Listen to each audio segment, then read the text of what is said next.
हाँ जी, नमस्कार सभी को। आप सभी का स्वागत है Cosmo academy the path of success में। मेरा नाम है विकास और मैं आपके सामने लेके आया हूँ आरंभ बैच का प्रैक्टिस सेट नंबर 2। जी हाँ, प्रत्येक प्रैक्टिस सेट में अपन टोटल 40 क्वेश्चन डिस्कस कर रहे हैं, जो कि 10 question history, 10 question polity, 10 question geography और 10 क्वेश्चन साइंस के होते हैं। ठीक है लाडलो, ये आपको पता है, पहले से पता है कि ये सारी चीजें कॉस्मो अकेडमी पे चलाई जा रही है और हम इसका साथ नहीं दे रहे हैं। बिल्कुल, आप इसका साथ नहीं दे रहे हो। अगर आप साथ नहीं दोगे तो ये सीरीज कैसे कंटिन्यू कर पाएंगे। जिद आपकी होनी चाहिए, जीत की जिद आपकी होनी चाहिए। हमारा काम है सिर्फ उस जीत के लिए मेहनत करना और आपको मेहनत करवाना। लेकिन मेहनत उस लाइब्रेरी में बैठ के, उस टेबल पे बैठ के सिर्फ और सिर्फ आपको करनी है। वहां पे मेहनत करने के लिए हम नहीं आ सकते। यहाँ पे बोर्ड पे और आपके दिमाग के साथ में हम मेहनत कर सकते हैं, लेकिन कॉपी पेन लेके मेहनत आपको करनी पड़ेगी। अगर एसएससी एमटीएस के 1075 पोस्ट में से आपको सिर्फ एक पोस्ट चाहिए तो आपको भैया कॉस्मो अकेडमी का जो आरंभ बैच चलाया गया है उसका साथ देना पड़ेगा। और इसके साथ में जो प्रैक्टिस सेट चल रहे हैं, चाहे वो रीजनिंग हो, चाहे वो पोली क्या बोलते हैं, चाहे वो जीके हो, चाहे वो मैथ हो, सबके प्रैक्टिस सेट चलाए जा रहे हैं। और सबके मैं बता दूं आपको, ये तो प्रैक्टिस सेट है, और जब एग्जाम टाइम आएगा आपका, उस टाइम में आपको प्रैक्टिस के लिए क्वेश्चंस भी दिए जाएंगे जो कि डिजाइन हो रहे हैं, और मैराथन क्लासेस भी दी जाएगी। ये सबसे ज्यादा इंपॉर्टेंट है आपके लिए, मैराथन क्लासेस, जिसमें देखिए एक क्लास में कम से कम 500-500 क्वेश्चन होंगे। और ये अगर आप लगा के चले गए इन्हें तो मेरी गारंटी है आपका सिलेक्शन कोई नहीं रोक सकता है। मैंने कल की क्लास में एक चीज बोली थी कि जिद आपकी होनी चाहिए, और जिद समय और सिचुएशन के अकॉर्डिंग जिद परिवर्तित नहीं होनी चाहिए। आपकी जिद है मुझे एसएससी एमटीएस में हवलदार बनना है, मुझे एसएससी एमटीएस में वो एक पोस्ट लेनी है, तो आप वो जिद दर्ज कर सकते हो। ठीक है, तो चलिए इसी के साथ में स्टार्ट करते हैं अपना आज का लेक्चर। आज का पहला क्वेश्चन रहेगा अपना हिस्ट्री के क्वेश्चंस देखेंगे अपन। पहला जो सेशन होता है उसमें सबसे पहले अपन हिस्ट्री के क्वेश्चन देखते हैं। किसके? हिस्ट्री के। और हिस्ट्री का ये आज का 11वां क्वेश्चन है। 10 क्वेश्चन अपन डिस्कस कर चुके हैं, वो है प्रैक्टिस सेट नंबर 1 में। क्लियर? चलिए बढ़ते हैं आगे, अपना आज का लेक्चर देखते हैं। पहला क्वेश्चन रहेगा अपना, बौद्ध काल का सबसे पुराना स्तूप कौन सा है? कौन सा काल का? बौद्ध काल का सबसे पुराना स्तूप पूछा है यहाँ पे, तो अपन इसको उधेड़ देंगे। कैसे उधेड़ेंगे, आइए मेरे साथ में इसको दिखाते हैं आपको। देखिए बौद्ध काल, बौद्ध धर्म, सबसे पहले अपन देखेंगे बौद्ध धर्म, क्योंकि बौद्ध धर्म आया तभी तो बौद्ध काल आया ना। ठीक है, तो बौद्ध धर्म अपन ने लिख लिया यहाँ पे। किसने इसकी स्थापना की थी? तो महात्मा बुद्ध ने। किन्होंने? महात्मा बुद्ध ने इसकी स्थापना की थी। और महात्मा बुद्ध को ही अपन गौतम बुद्ध के नाम से भी जानते हैं। किस नाम से? गौतम बुद्ध के नाम से। किसको जानते हैं भैया? महात्मा बुद्ध को ही गौतम बुद्ध के नाम से जानते हैं। आप सबको पता है इन्होंने अर्लियर एज में, अपने बचपन में ही क्या कर दिया था, इन्होंने अपना घर छोड़ दिया था। ज्ञान प्राप्ति के लिए इन्होंने घर छोड़ दिया था। ठीक है, अब इन्होंने इसका, अपन महात्मा बुद्ध का जन्म देखें तो सबसे पहले इनका जन्म हुआ था लुम्बिनी ग्राम में। कहाँ पे हुआ था भैया? लुम्बिनी ग्राम, जो कि यूपी में स्थित है। ठीक है, ये इनका जन्म हो गया, कोई बात नहीं, जन्म होता है तभी तो ये छोड़ के चले गए। अब इनको ज्ञान कहाँ पे प्राप्त हुआ, ये सबसे ज्यादा इंपॉर्टेंट है। ज्ञान कहाँ पे प्राप्त हुआ था भैया इनको? लुम्बिनी, सॉरी, महाबोधि मतलब बोध गया में। कहाँ पे हुआ था? बोध गया। बोध गया कहाँ पे है भैया? बोध गया है बिहार में। बोध गया कहाँ पे है? बिहार में इनको ज्ञान प्राप्त हुआ था। और इन्होंने, महात्मा बुद्ध जी ने जो पहला अपना क्या किया था, पहला ज्ञान दिया था, वो कहाँ पे दिया था? तो वो आपको ध्यान रखना है, वो दिया था सारनाथ में। कहाँ पे? सारनाथ में दिया था। और जो पहला प्रवचन दिया था अपना, उसको किस नाम से जाना जाता है? तो सारनाथ में उसको, जो पहला ज्ञान है उसको धर्म चक्र प्रवर्तन, धर्म चक्र प्रवर्तन, किस नाम से जानते हैं भैया? धर्म चक्र प्रवर्तन के नाम से इसको जाना जाता है। ठीक है, पहला ज्ञान दिया था, मतलब पहला प्रवचन दिया था इन्होंने सारनाथ में, और इसी को धर्म चक्र प्रवर्तन के नाम से जानते हैं।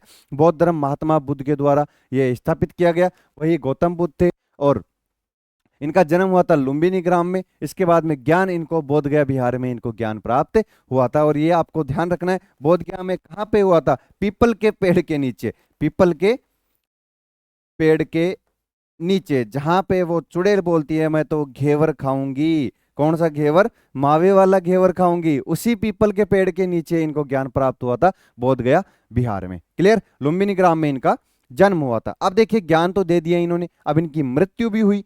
कहाँ पे? देखिए मृत्यु हुई, और इस मृत्यु को किस नाम से जाना जाता है? मृत्यु को जाना जाता है महापरिनिर्वाण। महापरिनिर्वाण नहीं, निर्वाण, ठीक है। ये इंपॉर्टेंट जो वर्ड मैं बोल रहा हूं, महापरिनिर्वाण और धर्म चक्र परिवर्तन, ये चीज अपने लिए ज्यादा इंपॉर्टेंट होने वाली है, क्योंकि ऐसा पूछा जाता है परीक्षा में कि जब वो महात्मा बुद्ध यानी गौतम बुद्ध का जब मृत्यु हुई थी तो उसको किस नाम से जाना जाता है, तो वो नाम होता है महापरिनिर्वाण। ठीक है, अब आइए वापिस क्वेश्चन पे आते हैं अपना। बौद्ध काल का सबसे पुराना स्तूप देखते हैं, तो सबसे पुराना स्तूप होगा अपना सांची स्तूप। कौन सा स्तूप होगा भैया सबसे पुराना? वो है सांची स्तूप, जो कि मध्य प्रदेश में स्थित है। ठीक है, सांची स्तूप कहाँ स्थित है? यह है मध्य प्रदेश में स्थित है, जो कि बौद्ध धर्म का सबसे पुराना स्तूप है। ठीक है, महाबोधि स्तूप ये बोध गया बिहार में स्थित है। कहाँ पे स्थित है भैया? बोध गया बिहार में, जहां पे इनको ज्ञान की प्राप्ति हुई थी। ये आपका पहला क्वेश्चन का सुपड़ा साफ अपन कर चुके हैं। ठीक है, बौद्ध काल का सबसे पुराना स्तूप सांची स्तूप, महात्मा बुद्ध के बारे में अपन ने सारी जानकारी प्राप्त कर ली। आइए बढ़ते हैं आगे वाले क्वेश्चन पे। आगे वाला क्वेश्चन कौन सा है? निम्नलिखित में से किस वर्ष में पानीपत की तीसरी लड़ाई लड़ी गई थी? किसकी भैया? पानीपत की तीसरी लड़ाई लड़ी गई थी। इसका मतलब है कि 3 लड़ाइयां हुई, तो पहले 2 लड़ाइयां भी हुई होगी। बिल्कुल हुई है, आइए उनको भी अपन देखते हैं बहुत अच्छे तरीके से। लिखते हैं यहाँ पे पानीपत की पहली लड़ाई। पानीपत की पहली लड़ाई, पहले तो ये देख लीजिए आप, पानीपत कहाँ पे स्थित है? पानीपत है भैया हरियाणा में। पानीपत हरियाणा में स्थित है, और इसको योद्धाओं की भूमि भी कहा जाता है पानीपत, जहां पे सबसे ज्यादा युद्ध हुए हैं, सबसे ज्यादा लड़ाइयां हुई है। क्योंकि पानीपत का जो मैदान है, पानीपत का जो मैदान है वो बिल्कुल समतल मैदान है। कैसा मैदान है?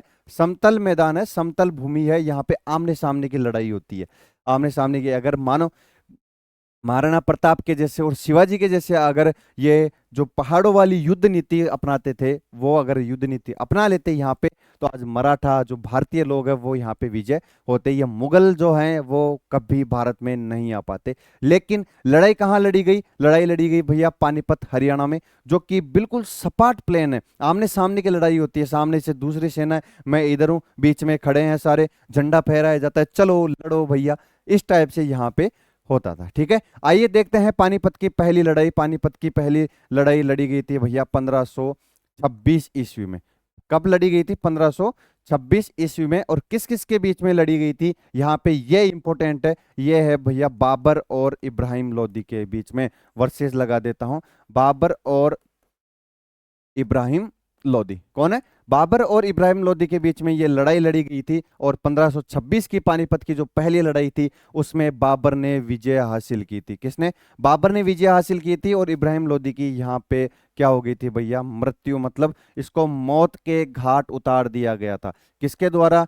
बाबर के द्वारा मौत के घाट उतार दिया गया। और इसके बाद में ही यहाँ पे इंपॉर्टेंट जो चीज लिख रहा हूं ये वेरी इंपॉर्टेंट है, स्टार लगा लेना। इसके बाद में ही मुगल साम्राज्य की स्थापना करी गई थी। किसकी? मुगल साम्राज्य की स्थापना की गई थी। कब? पानीपत का प्रथम युद्ध जब बाबर ने जीता, तो इसके बाद में मुगल साम्राज्य की स्थापना भारत में करी गई थी। यह चीज अपने लिए इंपॉर्टेंट, क्योंकि अगर पानीपत की तीसरी लड़ाई पूछ सकता है तो पानीपत की पहली लड़ाई, दूसरी लड़ाई और उनमें क्या क्या हुआ था वो चीज ये भी पूछ सकता है आपको। और हो सकता है आगे के जो अपने शिफ्ट के क्वेश्चंस देखेंगे उसमें ये चीज आपको देखने को भी मिलेगी। ठीक है, आगे बढ़ते हैं। अब अपन पहली लड़ाई लड़ चुके हैं, बाबर को जिता चुके हैं, इब्राहिम लोदी को मौत के घाट उतार चुके हैं, और मुगल साम्राज्य की स्थापना अपन कर चुके हैं। ठीक है, इसके बाद में अब देखते हैं अपन दूसरी लड़ाई। लिखते चलना भैया, पेन कॉपी हाथ में रखना और ये सब चीजें लिखते चलना। 1526 दूसरी लड़ाई हुई भैया 1556 ईस्वी में। 1556 ईस्वी में। ठीक है, इसके बाद में देखिए किन किन के बीच में ये लड़ाई हुई थी? ये हुई थी अकबर तथा हेमू के बीच में। अकबर वर्सेज हेमू। अब अकबर भाई साहब बहुत तगड़ा आदमी था उस टाइम, इसकी सेना सर्वोपरि सेना थी अकबर की सेना। अकबर की सेना का मुकाबला करना उस टाइम भारत के किसी भी साम्राज्य और किसी भी वंश के लिए इजी नहीं था कि वो अकबर की सेना को परास्त कर सके। तो ठीक है, तो इसमें विजेता कौन रहा? अकबर रहा, और हेमू की भी यहाँ पे मृत्यु हो चुकी थी। अब आते हैं अपने क्वेश्चन पे, पानीपत की तीसरी लड़ाई। पानीपत की कौन सी लड़ाई भैया? पानीपत की तीसरी लड़ाई जो कि 1761 ईस्वी में हुई थी। इसका मतलब है आपका आंसर आ चुका है। 1761 ईस्वी में अकबर की तीसरी लड़ाई लड़ी गई थी, जो अहमद शाह अब्दाली, अहमद शाह अब्दाली वर्सेज मराठा साम्राज्य। कौन सा साम्राज्य भैया, लिख लेना, मराठा साम्राज्य के बीच में ये लड़ाई लड़ी गई थी, जिसमें अहमद शाह अब्दाली विजय रहा था और मराठा साम्राज्य इसमें हार का सामना झेलना पड़ा था। ये है आपका जो पानीपत, जो कि हरियाणा में स्थित है, वहां की जो लड़ाइयां लड़ी गई थी, 3 लड़ाइयां लड़ी गई थी, तीनों आपको सामने है। पहली लड़ाई 1526 ईस्वी में बाबर तथा इब्राहिम लोदी के बीच में। इंपोर्टेंट इसमें यह चीज है कि मुगल साम्राज्य की स्थापना करी गई थी, ठीक है। दूसरी लड़ाई 1556 ईस्वी में लड़ी गई थी, अकबर तथा हेमू के बीच में लड़ाई लड़ी गई थी, जिसमें अकबर की सेना सर्वोपरि थी और अकबर की सेना ने हेमू की सेना को और हेमू को मौत के घाट उतार दिया था। तीसरी लड़ाई जो कि क्वेश्चन में पूछा गया है, 1761 में अहमद शाह अब्दाली और मराठा साम्राज्य के बीच में ये लड़ाई लड़ी गई थी, जिसमें मराठा साम्राज्य को परास्त होना पड़ा और अहमद शाह अब्दाली ने सॉरी अपनी जीत हासिल कर ली थी, ठीक है। ये 2 क्वेश्चन अपने कंप्लीट हो चुके हैं। अब आप कमेंट करके ये बता दीजिए कि जो मैं पढ़ा रहा हूं आपको, जो क्वेश्चन का उधेड़ रहे हैं, एक एक जो ऑप्शन है को उधेड़ा जा रहा है, ये सिर्फ कॉस्मो एकेडमी पे ही होता है।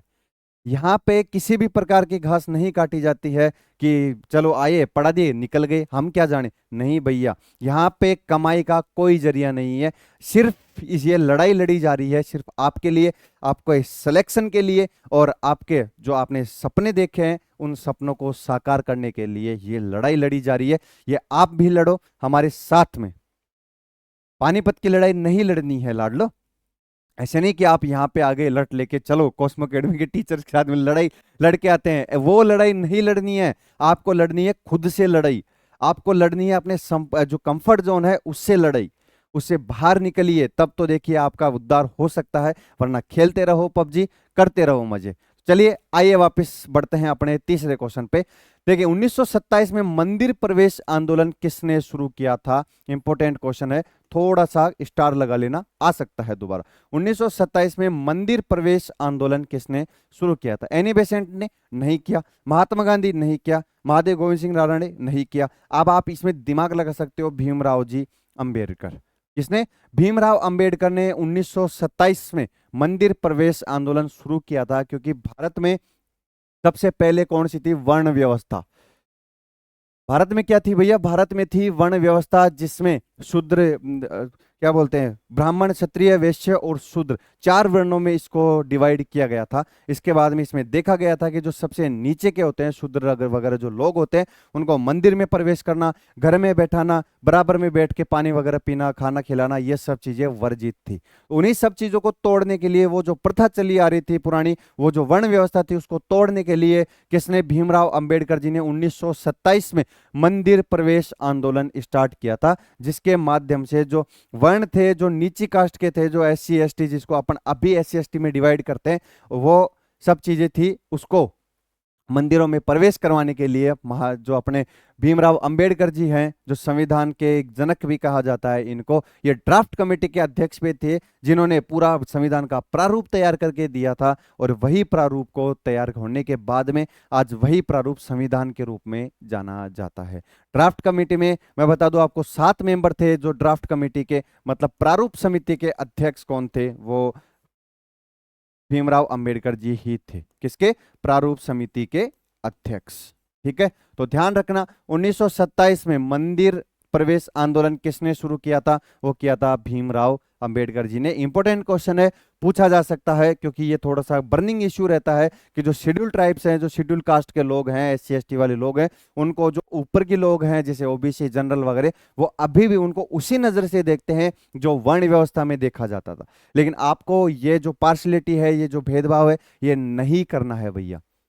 ये चीजें गलत है, ये मानवीयता में ये चीजें नहीं आती है। जब इंसान कोई पैदा होता है तो उसको पता नहीं होता कि वो SC में हो रहा है, SC में, ST में हो रहा है, OBC में हो रहा है, ये जनरल में पैदा हो रहा है। अगर आप पैदा हुए हो जनरल में, तो आपको भी नहीं पता था कि आप जनरल में पैदा हो रहे हो या आप SC में पैदा हो रहे हो। अगर आपकी जो मेंटेलिटी अभी बनी हुई है, अगर आप जनरल में हो और SC ST जो कास्ट के हैं, नीची कास्ट के लोग हैं, उनके खिलाफ अगर जो मेंटेलिटी बनी हुई है, आप सोच के देखिए, अगर आप जनरल में ना होके आप वहां पे पैदा होते और यहाँ पे अगर कोई दूसरा पैदा होता और जो पार्शलिटी आप उनके साथ में कर रहे हो वो आपके साथ में की जाती, तो क्या फील होता? ये सब चीजें छोड़िए, आगे बढ़िए और इंसान बन के जीवन जीना स्टार्ट कीजिए। चलिए आते हैं अपने अगले क्वेश्चन पे। अगला है, निम्नलिखित में से किस नेता ने बिहार में 1857 के विद्रोह का नेतृत्व किया? 1857 की क्रांति इंपॉर्टेंट है भैया, हर बार एग्जाम में एक दो क्वेश्चन पूछा जाता है और हो सकता है कि आगे आने वाली एग्जाम में आपकी शिफ्ट में भी इससे रिलेटेड क्वेश्चन घुस जाए। तो चलिए इसका अपन सुपड़ा साफ करते हैं 1857 की क्रांति का। देखिए 1857 की क्रांति, इसी को पहला जन संग्रह, जन क्रांति होगा यार, संग्रह क्यों होगा, ठीक है, पहला जन क्रांति भी इसी को कहा जाता है। और इसको एक अन्य नाम से जाना जाता है, वो है सिपाही विद्रोह, क्योंकि इसमें सिपाहियों ने ही विद्रोह किया था सबसे पहले। सिपाही विद्रोह किसको कहा जाता है? वो कहा जाता है 1857 के क्रांति को, ठीक है। स्टार्ट कहां से हुई थी 1857 की क्रांति? देखिए ये होती है, सबसे पहले आपको डेट भी याद रखनी है, 10 मई 1857 को। कौन सी छावनी ने? मेरठ की छावनी ने, मेरठ की छावनी ने सबसे पहले 1857 की क्रांति स्टार्ट कर दी थी। असफल होने का सबसे बड़ा कारण भी यही था कि 1857 की क्रांति की जो प्लानिंग थी, वो प्लानिंग थी शायद 20 मई के आसपास इसको स्टार्ट करना था, लेकिन जो मेरठ की छावनी थी उसमें कुछ ऐसी गड़बड़ी हो गई थी। सैनिक, जो अंग्रेज सैनिक थे, उनके द्वारा उनको प्रताड़ित किया जा रहा था, तो उनसे सहन नहीं हुआ, क्योंकि क्रांति की घोषणा पहले से हो चुकी थी, गुप्त में ये सारी चीजें चल रही थी। लेकिन जब मेरठ की छावनी के साथ में उनको प्रताड़ित किया गया तो उनसे सहन नहीं हुआ और 10 मई 1857 को उन्होंने क्रांति की शुरुआत कर दी। और सबसे बड़ा जो इसके क्रांति का जो असफल होने का कारण है, वो यही माना जाता है कि बिना प्लानिंग के ये क्रांति स्टार्ट कर दी गई थी, ठीक है। इस क्रांति का अगर अपन देखें तो सूचक क्या था? सूचक मतलब क्रांति को कैसे आगे बढ़ाया जा रहा था, तो इसमें था कमल और चपाती।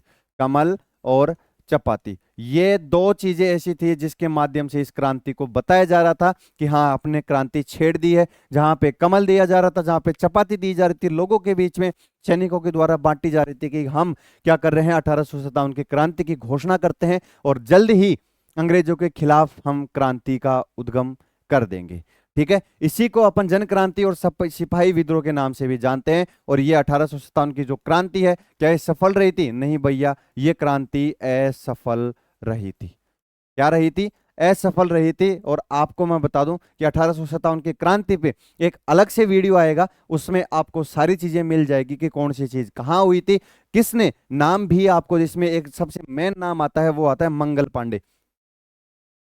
क्या नाम आता है भैया? मंगल पांडे। इन्होंने इस क्रांति को सबसे आगे लेके गए थे, मंगल पांडे। इनके बारे में पढ़ेंगे और 1857 के क्रांति के बारे में पूरी अच्छे से डिटेल्स लेंगे। अब ये प्रैक्टिस सेशन है तो इसको प्रैक्टिस सेशन के अकॉर्डिंग ही रखते हैं। आइए इसका आंसर देखते हैं। बिहार में देखिए कुंवर सिंह जी ने, बिहार में कुंवर सिंह जी ने, और झांसी में, झांसी रानी लक्ष्मीबाई का आपने नाम सुना होगा, बिल्कुल सुना होगा। तो रानी लक्ष्मी बाई ने क्या किया था? झांसी में इसकी क्या किया था? इसका विद्रोह का नेतृत्व किया था। और दिल्ली में देखें तो बहादुर शाह जफर, ये वाले जो, इसको स्टार लगा लेना भैया, दिल्ली में किसने किया था? बहादुर शाह जफर ने, ठीक है। ये मुस्लिम थे लेकिन फिर भी इन्होंने 1857 की क्रांति का नेतृत्व किया था। जब ये क्रांतिकारी जो सैनिक थे, वो सारे लोग दिल्ली चलो का नारा देके दिल्ली में कूच कर रहे थे। दिल्ली में जो अंग्रेज सैनिक बैठे थे, क्योंकि भारत की राजधानी दिल्ली बनने वाली थी, और उसी टाइम अगर दिल्ली पर अंग्रेजों का कब्जा हुआ हो रखा है तो इसमें इस क्रांति को जीतना ज्यादा पॉसिबल नहीं था। इसीलिए इन्होंने दिल्ली चलो का नारा दिया और दिल्ली पहुंचे। तो वहां पे इनका जो नेतृत्व करने वाले थे वो थे बहादुर शाह जफर, जिनकी लास्ट में इनको किसी मकबरे से उठा के मृत्यु कर दी गई थी अंग्रेजों के द्वारा। यहाँ से भाग गए थे। ये सारी चीजें अपन जब 1857 की क्रांति पढ़ेंगे तब आपको डिटेल से बताया जाएगा। फिलहाल ये प्रैक्टिस सेशन है, इसको प्रैक्टिस सेशन के अकॉर्डिंग ही लीजिए। ज्यादा लाग लपेट करना मेरा काम नहीं है, ज्यादा मजाक करना मेरे को नहीं आता है। कभी कभी बीच में कुछ चीजें चलती रहेगी, लेकिन ये प्रैक्टिस सेशन है, सीरियस होके आपको प्रैक्टिस करनी है। मेरा शकल मत देखिए, मैं क्या बोल रहा हूं वो मत देखिए, सिर्फ आप क्वेश्चन देखिए और मैं जो कंटेंट आपको दे रहा हूं वो कंटेंट बस आप लिखते चलिए। लास्ट में जब आप देखोगे, जब पूरे प्रैक्टिस सेशन, जब आपकी एग्जाम होगी उससे 5 दिन पहले, एग्जाम के 5 दिन पहले तक ये प्रैक्टिस सेशन आपको चलाया जाएगा। और 5 दिन पहले आपको इन सारों का कंपाइलेशन करके विथ डिटेल्स के साथ में टेलीग्राम चैनल पे ये पीडीएफ अपलोड कर दी जाएगी जो आपके बहुत काम आने वाली है। और ये जो पैनल पीडीएफ है ये डेली बेसिस पे टेलीग्राम चैनल पे अपलोड की जा रही है। आप बस टेलीग्राम चैनल पे जुड़िए, वहां पे आपको क्या क्या मिलेगा मैं फिर से बता रहा हूँ। मॉक टेस्ट मिल रहे हैं वहां पे आपको प्रैक्टिस सेशन मिल रहे हैं, वहां पे आपको नोटिफिकेशन मिल रहा है कौन सी नई वैकेंसी आई है, किसकी कट ऑफ कितनी रह रही है, सब चीजें आपको वहां पे बताई जा रही है। और ये वीडियोज जितने पढ़ाए जा रहे हैं उसका नोटिफिकेशन आपको वहां पे मिलेगा। और ये जो पैनल पीडीएफ है ये भी आपको वहां पे दी जा रही है। ये सब चीजें आपको टेलीग्राम चैनल पे दी जा रही है, बस आप आइए ज्वाइन कीजिए और इन सब चीजों का मजा लीजिए। महाबोधि मंदिर कहाँ स्थित है आपने बता दिया था, यह है बोधगया बिहार में स्थित है, जहां पे गौतम बुद्ध जी ने क्या किया था, अपनी शिक्षा प्राप्त की थी। ठीक है आगे बढ़ते हैं। कुतुब मीनार कहाँ स्थित है, इंपॉर्टेंट है भैया। ये तो देखो इतना सा है, कुतुब मीनार कहाँ स्थित है सबको पता होगा, दिल्ली में स्थित है। आइए इसको उधेड़ दें, बिल्कुल चलिए देखिए दिल्ली में कहाँ स्थित है, यह है मेहरौली में। पूछा जा सकता है, ये जो जगह का नाम है ये भी इंपॉर्टेंट होता है भैया। दिल्ली में कहाँ स्थित है, ये मेहरौली में स्थित है। और इसका जो स्थापना है, सबसे पहले यहां से इसको देखते हैं, इसकी स्थापना किसने की थी, 1199 ईस्वी में कुतुबुद्दीन ऐबक ने इसकी स्थापना की थी। कुतुबुद्दीन ऐबक, ठीक है। कुतुबुद्दीन ऐबक ने क्या किया था, इसकी स्थापना करी थी, मतलब इसका निर्माण शुरू करवाया था कुतुबुद्दीन ऐबक ने। अब क्या ये पूरा करवा चुके थे, नहीं भैया, ये जो कुतुब मीनार है उसका निर्माण पूरा नहीं करवा सके। तो यही मैं बोलता हूं आपको, सपने जो देखे हैं उनको अभी पूरा कर लीजिए, बाद में क्या होगा किसी को नहीं पता। इनके साथ भी ऐसा ही हुआ, जब स्थापना करी इन्होंने इसके निर्माण की 1199 ईस्वी में, उसके बाद में ये सिर्फ एक मंजिल ही बनवा सके। इसके सिर्फ कितनी मंजिल, एक मंजिल ही बनवा सके, उसके बाद में इनकी मृत्यु हो गई थी। अब एक मंजिल बनवा लिए तो आप पूछोगे सर कितनी मंजिल है इसमें, तो इसमें देखिए टोटल 5 मंजिला ये इमारत है। ये भी क्वेश्चन पूछा गया है एसएससी में और पूछा भी जाएगा आपकी एग्जाम में। टोटल कितनी मंजिला इमारत है, ये 5 मंजिला इमारत है, जिसमें पहली मंजिल का निर्माण जो नीचे से होता है, पहली मंजिल का निर्माण कुतुबुद्दीन ऐबक के द्वारा करवाया गया था। ठीक है, चलिए अब आगे बढ़ते हैं। इसके बाद में माना जाता है कि इल्तुतमिश ने, जो इनके दामाद थे, इल्तुतमिश ने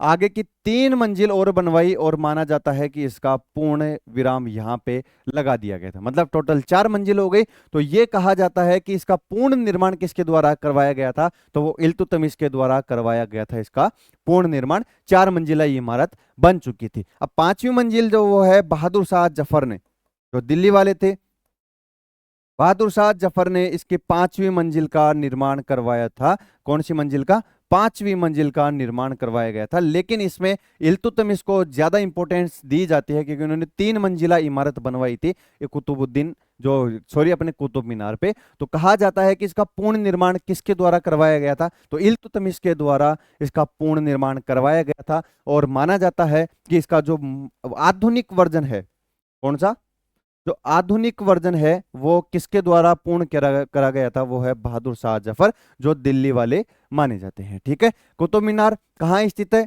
भैया, यह है मेहरौली, दिल्ली में स्थित है। 1199 ईस्वी में इसकी स्थापना करी गई थी। निर्माण किसने स्टार्ट करवाया था, कुतुबुद्दीन ऐबक ने, जो एक मंजिल ही बनवा सके। आगे की 3 मंजिल किसने बनवाई, इल्तुतमिश ने आगे की 3 मंजिल बनवाई। 5 मंजिला टोटल इमारत है और लास्ट की जो मंजिल है बहादुर शाह जफर ने इसका आधुनिक जो रूप है वो इसको दिया गया है। अब इसके बारे में एक फैक्ट आपको बताता हूं जो थोड़ा सा इंपॉर्टेंट है, स्टार लगा के लिख लेना भाई। इसको ईंटों की सबसे बड़ी जो मीनार है वो कहा जाता है, किसको, कुतुब मीनार को ईंटों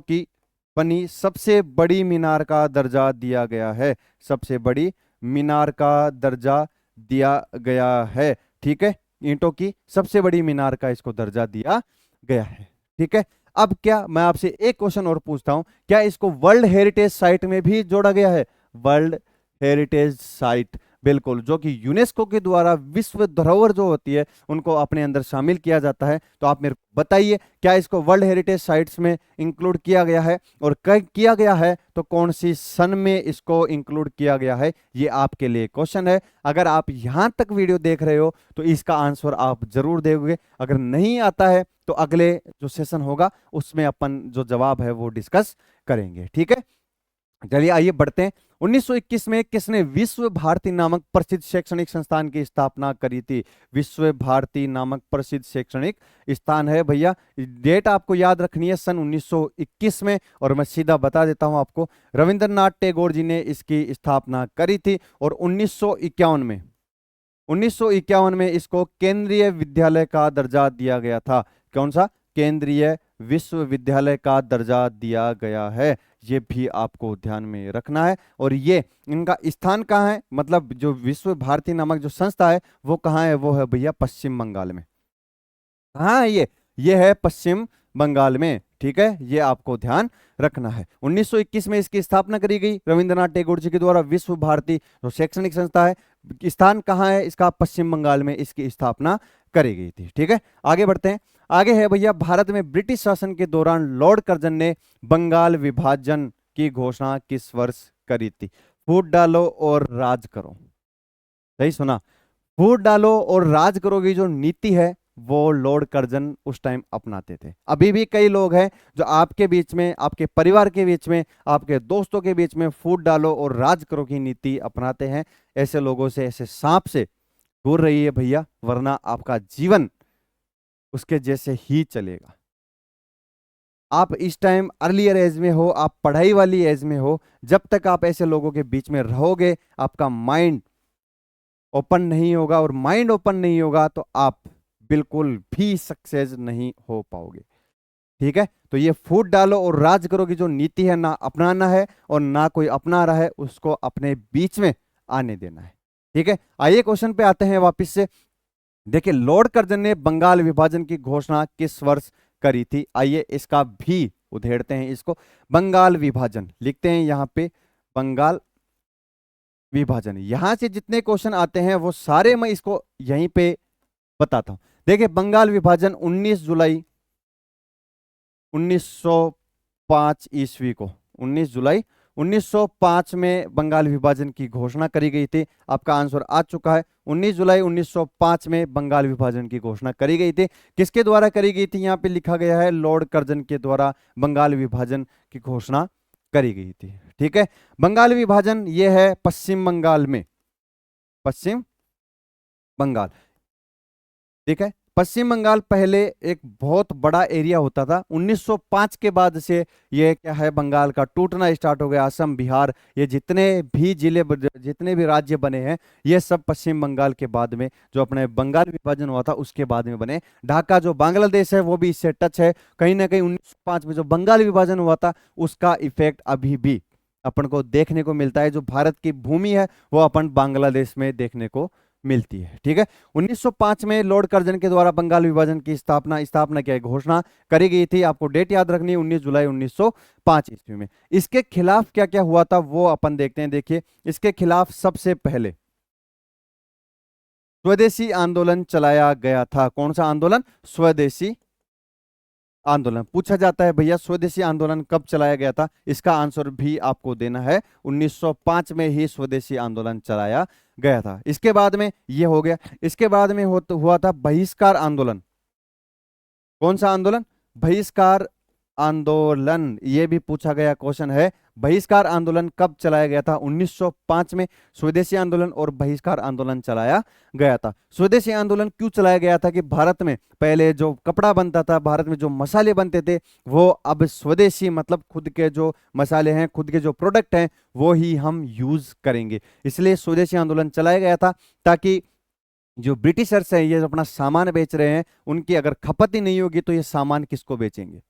इसीलिए स्वदेशी आंदोलन चलाया गया था कि भारत में ही जो निर्मित है, जो कच्चा माल है, उसी को यूज कीजिए। और जो बहिष्कार किसका किया गया था? बहिष्कार किया गया था अंग्रेजों के द्वारा। जो प्रोवाइड करवाए गए कपड़े थे, उनके द्वारा प्रोवाइड करवाए गए जो भी मसाले, जो भी सामान था, उनका बहिष्कार किया गया था। क्योंकि अगर उनका बहिष्कार करेंगे, वो यहाँ पे आए किस लिए थे? व्यापार करने।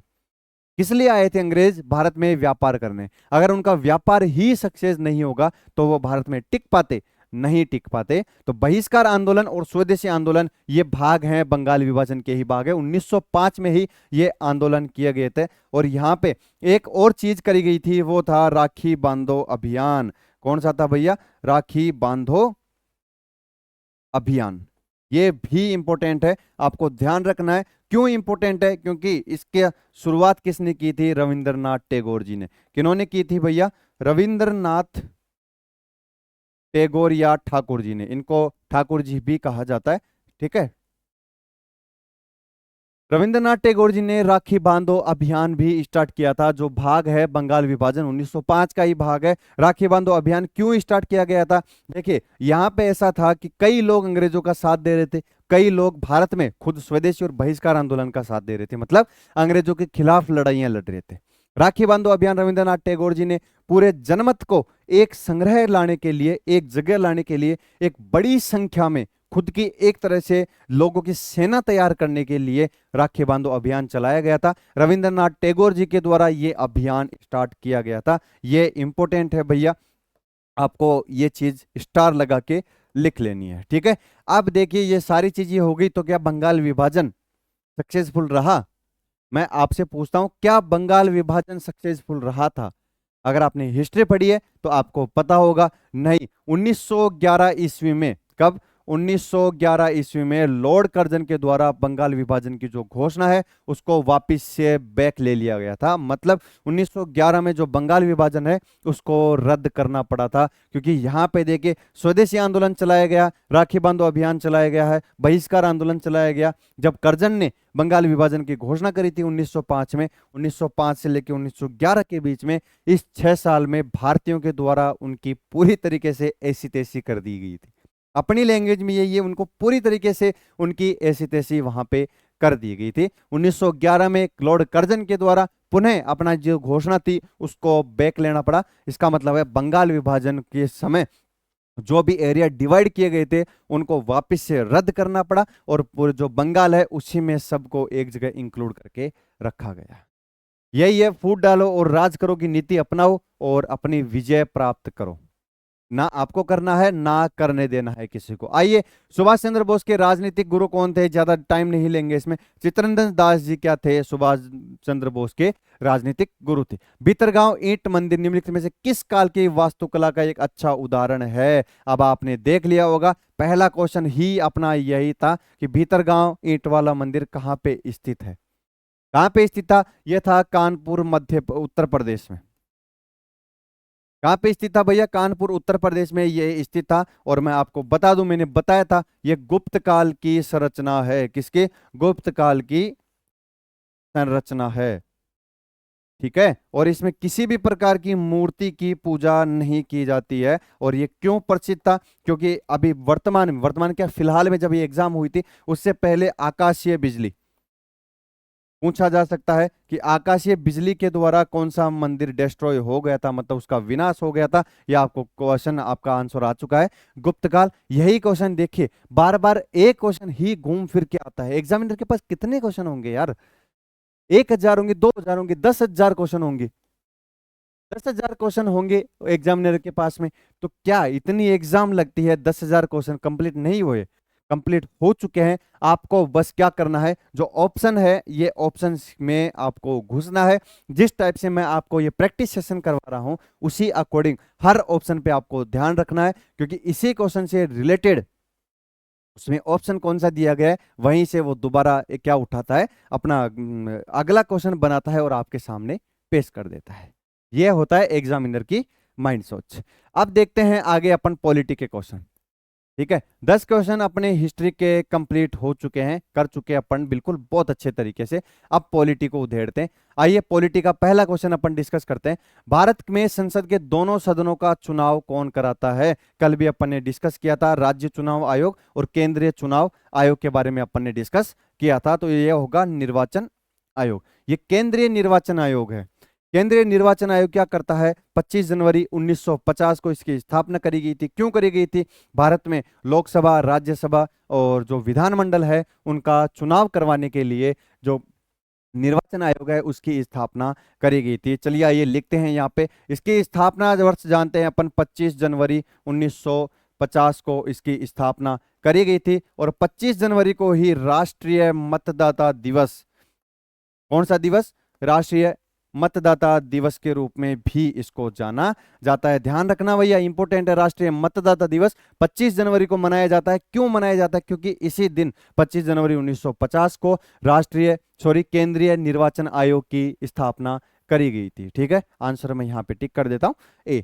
ठीक है, अब अपन देखते हैं इसमें आर्टिकल्स, क्या ये संवैधानिक निकाय है? बिल्कुल, ये संवैधानिक निकाय है। संवैधानिक निकाय का मतलब होता है जिसका उल्लेख संविधान के किसी आर्टिकल में दिया गया हो, संविधान की बुक में जिसका उल्लेख लिखा गया हो, वो एक संवैधानिक निकाय होता है। ऐसे क्वेश्चंस पूछते हैं कि क्या वित्त मंत्रालय संवैधानिक निकाय में आता है?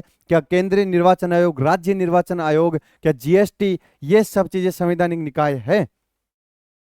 ऐसा पूछा जाता है, क्वेश्चंस पूछे गए हैं कि कौन सा निम्न में से संवैधानिक निकाय है, कौन सा निम्न में से संवैधानिक निकाय नहीं है। ऐसे क्वेश्चंस इसलिए पूछा जाता है, क्या आपको आर्टिकल्स याद है? क्या आपने संविधान का अच्छे से स्टडी करी है?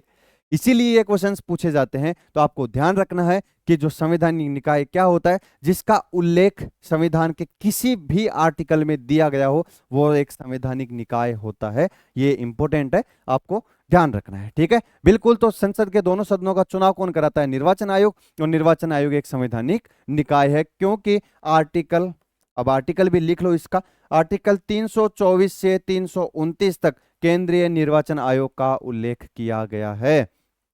इसका उल्लेख किया गया है आर्टिकल 324 से 329 में निर्वाचन आयोग, केंद्रीय निर्वाचन आयोग का उल्लेख किया गया है। और वर्तमान में, यह भी इंपॉर्टेंट है भैया, वर्तमान में इसके अध्यक्ष कौन है, मतलब मुख्य निर्वाचन आयुक्त कौन है? तो वो है ज्ञानेश कुमार, ज्ञानेश कुमार जी। ठीक है, अब आप पूछोगे सर इसमें चलो वर्तमान अध्यक्ष तो हो गए, और कोई भी सदस्य होता है? बिल्कुल, ये त्रिसदस्यीय निकाय है। कौन सा? ये जो केंद्रीय निर्वाचन आयोग है, ये त्रिसदस्यीय निकाय है। कौन सा सदस्य? कितने सदस्य? त्रिसदस्यीय निकाय है, जिसमें एक होता है मुख्य निर्वाचन आयुक्त, मुख्य निर्वाचन आयुक्त होता है, और दो जो होते हैं, एक हो गया मुख्य निर्वाचन आयुक्त, और यार ये तो ये बोर्ड बहुत परेशान करता है। ठीक है, और दो कौन होते हैं? अन्य निर्वाचन आयुक्त, अन्य निर्वाचन आयुक्त। ठीक है, जब मुख्य निर्वाचन आयुक्त नहीं अवेलेबल होते हैं, तो जो अन्य निर्वाचन आयुक्त हैं वो ही केंद्रीय निर्वाचन आयोग की क्या करते हैं? कमाल संभालते हैं। तो ये इंपॉर्टेंट है, त्रिसदस्यीय निकाय है, संवैधानिक निकाय है। आर्टिकल 324 329 में इसका उल्लेख किया गया है। राष्ट्रीय मतदाता दिवस 25 जनवरी 1950 को मनाया जाता है। क्यों मनाया जाता है? क्योंकि 1950 को 25 जनवरी के दिन निर्वाचन आयोग की स्थापना करी गई थी। वर्तमान में मुख्य निर्वाचन आयुक्त कौन है? वो है अपने ज्ञानेश कुमार जी। और एक जो इंपॉर्टेंट चीज होती है, इसकी पहली महिला निर्वाचन आयुक्त, पहली महिला निर्वाचन आयुक्त। लिखते चलना यार, ये सब चीजें नहीं मिलेगी आपको और कहीं। पहली महिला निर्वाचन आयुक्त कौन है? वो है रमा देवी। कौन है भैया? रमा देवी जी पहली महिला निर्वाचन आयुक्त के रूप में इनको जाना जाता है। ठीक है, ऐसे ही सारे क्वेश्चन अपन डिस्कस करेंगे। तो पहला क्वेश्चन है, आगे आगे देखते चलिए क्या क्या होता है विकास सर की क्लास में। ठीक है, आइए देखते हैं भारत सरकार अधिनियम 1935 के बारे में निम्नलिखित कथनों पर विचार कीजिए। भारत सरकार अधिनियम 1935, जिसके माध्यम से आप खुद बोलते हो कि भारत का जो संविधान है, भारत का संविधान, उस संविधान का मोस्टली जो पार्ट है वो किससे लिया गया है? वो भारत सरकार अधिनियम 1935 से ही लिया गया है। मतलब अगर अपन मोटा मोटा देखें तो 70 to 80% भाग है संविधान का, वो भारत सरकार अधिनियम 1935 के द्वारा ही लिया गया है। अब इसमें क्या क्या है, चलिए आइए डिस्कस करते हैं।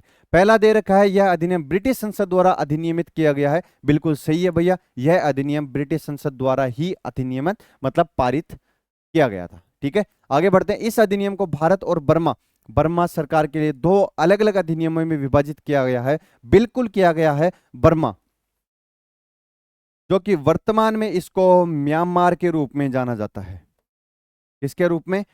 म्यांमार के रूप में जाना जाता है। इन दोनों के लिए ही भारत सरकार अधिनियम 1935 लागू किया गया था। अब आपको एक चीज और बताता हूं जो इंपॉर्टेंट है। जो म्यांमार देश है, म्यांमार देश है, ये कब अस्तित्व में आया था? ये भारत सरकार अधिनियम 1935 के बाद में ही स्वतंत्र रूप से ये क्या आया था? अस्तित्व में आया था। ये इंपॉर्टेंट है, ये जो चीज इधर लिखी गई है भैया इंपॉर्टेंट है, कई बार पूछा गया है क्वेश्चन में और पूछा भी जा सकता है कि म्यांमार देश, अभी वर्तमान का जो म्यांमार देश है वो स्वतंत्र रूप से कब अस्तित्व में आया था, तो वो आया था भारत सरकार अधिनियम 1935 के बाद में।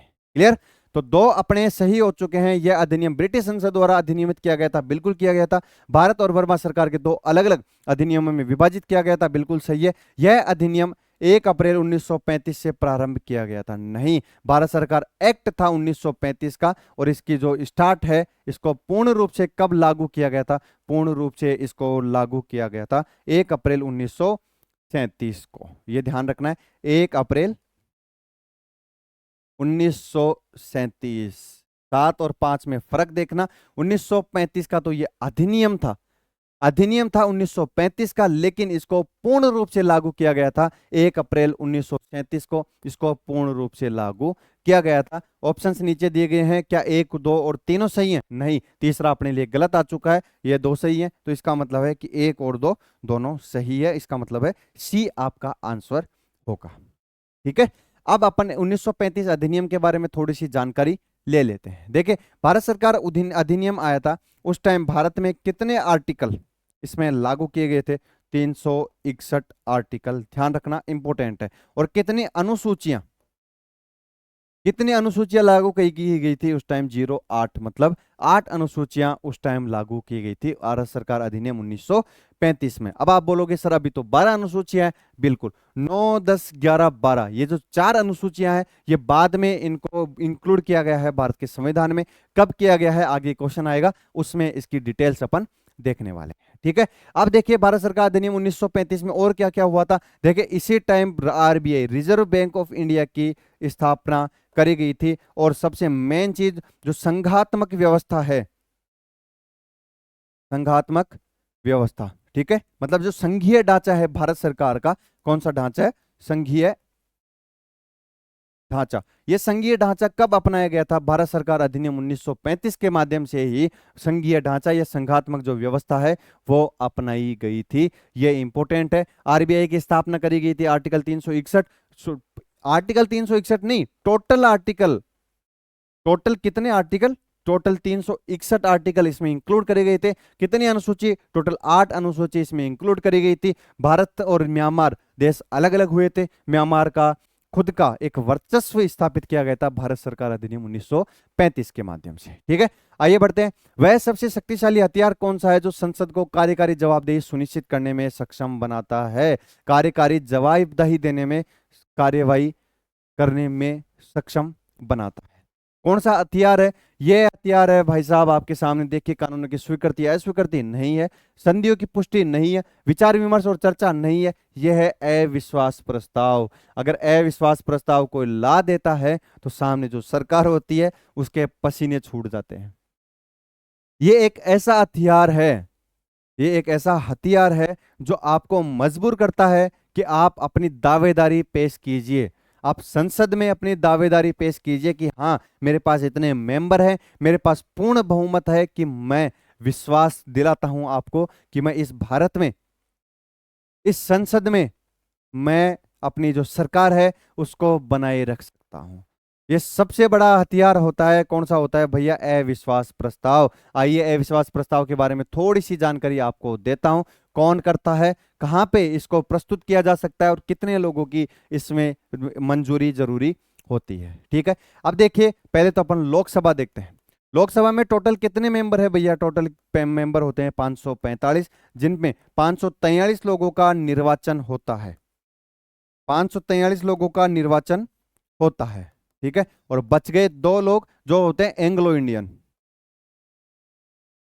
कौन होते हैं भैया? बाकी जो 2 बच गए वो होते हैं एंग्लो इंडियन, जिनको मनोनीत किया जाता है बोल रहा हूं मैं अभी, पूरा सुनना पहले। मनोनीत किया जाता है। किसके द्वारा किया जाता है भैया मनोनीत? ये किया जाता है राष्ट्रपति जी के द्वारा। राष्ट्रपति जी के द्वारा इनको मनोनीत किया जाता है। क्या अभी भी किया जा रहा है? मैं पूछ रहा हूं, क्या जो 2 एंग्लो इंडियन है इनको अभी भी राष्ट्रपति जी के द्वारा मनोनीत किया जा रहा है? अगर किया जा रहा है तो हाँ बोलिए, नहीं किया जा रहा तो क्यों नहीं किया जा रहा, उसका आंसर पॉज कीजिए और पहले कमेंट बॉक्स में कमेंट कीजिए। मैं तो बताऊंगा आपको, मेरा तो अधिकार है, मेरा तो हक है, मैं बताऊंगा आपको। लेकिन आपको आता है या नहीं आता, पहले पॉज कीजिए वीडियो को और कमेंट करके आइए कि हाँ क्यों मनोनीत नहीं किया जाता। जी हाँ, आपने सही सुना है, जो दो दो एंग्लो इंडियन था उनको मनोनीत नहीं किया जाता। अब कब से? 140 कॉन्स्टिट्यूशन अमेंडमेंट एक्ट के, जो कि 2019 में आया था, इसके माध्यम से जो दो एंग्लो इंडियन होते हैं उनको मनोनीत करना बंद कर दिया गया है। संविधान संशोधन कौन सा था? 104वां संविधान संशोधन ऐसा था जिसके माध्यम से दो एंग्लो इंडियन, जो कि राष्ट्रपति जी उनको क्या करते थे, मनोनीत करते थे लोकसभा में, वो खत्म कर दिया गया है। अब टोटल 545, पूरी 545 जो सीट है उस पे निर्वाचन होगा। निर्वाचन का मतलब होता है कि इस पे वोटिंग होगी, किसी के द्वारा भी इनको मनोनीत नहीं किया जाएगा। ठीक है, ये था अपना लोकसभा का थोड़ा सा। अब आते हैं अपन अविश्वास प्रस्ताव पे। अविश्वास प्रस्ताव कहां पे इसको प्रस्तुत किया जा सकता है? तो केवल केवल लिख रहा हूं मैं यहां पे, अविश्वास प्रस्ताव केवल लोकसभा में। कहां पे? केवल लोकसभा में ही इसको प्रस्तुत किया जा सकता है। भैया इंपॉर्टेंट है, पूछा जाता है कई बार कि अविश्वास प्रस्ताव को कहां लॉन्च किया, मतलब कहां प्रस्तुत किया जा सकता है? तो सिर्फ और सिर्फ लोकसभा में ही अविश्वास प्रस्ताव को प्रस्तुत किया जा सकता है। और प्रस्तुत करने के लिए भी कम से कम 50 लोगों की, कितने लोगों की? 50 लोगों की कम से कम इसमें मंजूरी आवश्यकता होती है। कितने लोग? ध्यान रखना भैया, कम से कम 50 लोगों की मंजूरी होना आवश्यक है। ऐसा नहीं है कि मैं सोचा और किसी के खिलाफ भी अविश्वास प्रस्ताव जाके ठोक दिया मैं, ऐसा नहीं होता है। किसी विधायक के खिलाफ मैं बोले, किसी सांसद के खिलाफ मैं गया और मैं मान लो मैं लोकसभा का मेंबर हूं, मैं गया, मेरे को ये आदमी पसंद नहीं है, ये साला आता ही क्यों है इसमें, मैं उसके खिलाफ अविश्वास प्रस्ताव ठोक दिया। क्या ऐसा संभव है? अगर ऐसा संभव होता, अगर ऐसी प्रणाली होती, तो आए दिन किसी ना किसी को विश्वास प्रस्तुत करना पड़ता वहां पे लोकसभा में। और उसके अलावा और कोई जो चर्चा के विषय होते हैं वो दब जाते हैं और पूरे जो मेंबर है वो अपना विश्वास ही प्रस्तुत करते रहते हैं। लेकिन इसमें ऐसी प्रणाली अपनाई गई है कि अगर मैं किसी के खिलाफ, चाहे वो प्रधानमंत्री हो, चाहे वो कोई सांसद हो, चाहे कोई मंत्री हो, उसके खिलाफ अगर मेरे को अविश्वास प्रस्ताव लाना है तो मेरे साथ में कम से कम 49 लोग और होने चाहिए। मतलब उस अविश्वास प्रस्ताव पे टोटल 50 लोगों के साइन होना अनिवार्य है, तभी वो केवल लोकसभा में उसको प्रस्तुत किया जा सकता है। इतनी चीज आपको अविश्वास प्रस्ताव के बारे में जानकारी होनी चाहिए। ठीक है, तो सबसे बड़ा हथियार कौन सा है जो कि कार्यवाही जवाबदेही सुनिश्चित करता है? जो सरकार होती है, जो लीडिंग सरकार होती है, उसको ये जवाबदेही बनाता है। ठीक है, ये क्वेश्चन पढ़िए, मैं पानी पी के आता हूं वापिस से।